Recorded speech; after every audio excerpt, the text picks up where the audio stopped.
Welcome to Gopal Sir Classes. Please subscribe and like for more updates. आज हम लोग plane mirror पर based कुछ न्यूमेरिकल को सॉल्व करते हैं। किस तरह का पूछा जाता है वो दो तीन टाइप का क्वेश्चन देखते हैं। पहला क्वेश्चन है, if the distance between a person and a plane mirror is 7 metre then find the distance between person and image. तो कोई प्लेन मिरर है, ये मेरा प्लेन मिरर हो गया।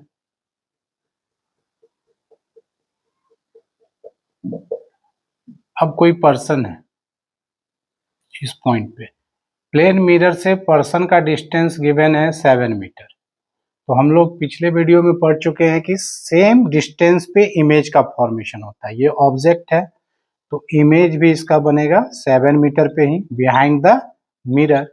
ये हो गया ऑब्जेक्ट और ये हो गया इमेज। तो यहाँ पर फाइंड करना है distance between person and image. Person और मिरर के बीच 7 मीटर, फिर मिरर और इमेज के बीच 7 मीटर, तो दोनों के बीच का डिस्टेंस हो गया 7 + 7 यानी कि 14 मीटर।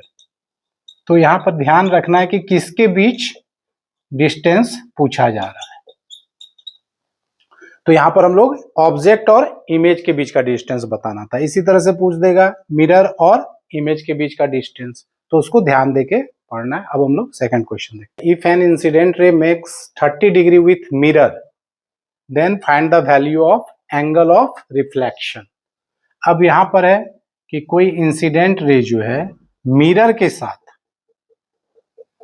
कोई इंसिडेंट रे मिरर के साथ 30 डिग्री बना रहा है, मिरर के साथ 30 डिग्री बना रहा है। तो इस पॉइंट पर हम लोग नॉर्मल ड्रॉ कर लिए और जितना एंगल पर ये नॉर्मल के साथ इन करता है ये एंगल कहलाता है एंगल ऑफ इंसिडेंस। और यहां पर हमको पता है कि नॉर्मल मीन्स 90 डिग्री, ये पूरा एंगल है 90 डिग्री। तो एंगल ये मिरर के साथ 30 डिग्री का फॉर्मेशन हुआ है, तो यहां पर नॉर्मल के साथ कितना बनेगा 60 डिग्री। अब 60 डिग्री पर ये इंसिडेंट हुआ है तो रिफ्लेक्ट भी 60 डिग्री पर ही होगा। तो एंगल ऑफ रिफ्लेक्शन यहां पर हो जाएगा 60 डिग्री। एंगल ऑफ रिफ्लेक्शन का वैल्यू हो जाएगा 60 डिग्री।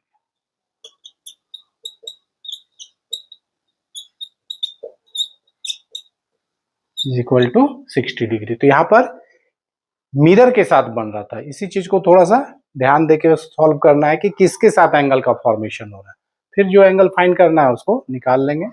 अब तीसरे तरह का एक क्वेश्चन देखते हैं। अब थर्ड टाइप का क्वेश्चन आता है मिरर इमेज फाइंड करने के लिए। कोई भी वर्ड या डायग्राम दे दिया, उसका हम लोग को मिरर इमेज किस तरह का होगा ये दिखाना पड़ता है। तो यहाँ पर वर्ड हम लिए पेंसिल, पेंसिल का मिरर इमेज जो होगा वो इस तरह का कुछ होगा।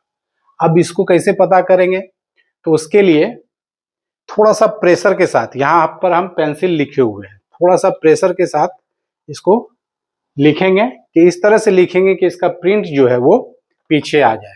मार्क कर दिए, बोल्ड बना दिए हैं दिखने के लिए। तो करना कुछ नहीं है, पेंसिल वर्ड है और चूंकि लेटरल इन्वर्सन होता है उसमें, तो लेफ्ट राइट का कॉम्बिनेशन होता है। ये पेंसिल सीधा है, राइट को हमको लेफ्ट बनाना और लेफ्ट को राइट, सिर्फ इसको टर्न कर देना लेफ्ट टू राइट। तो ये मेरा हो गया मिरर इमेज।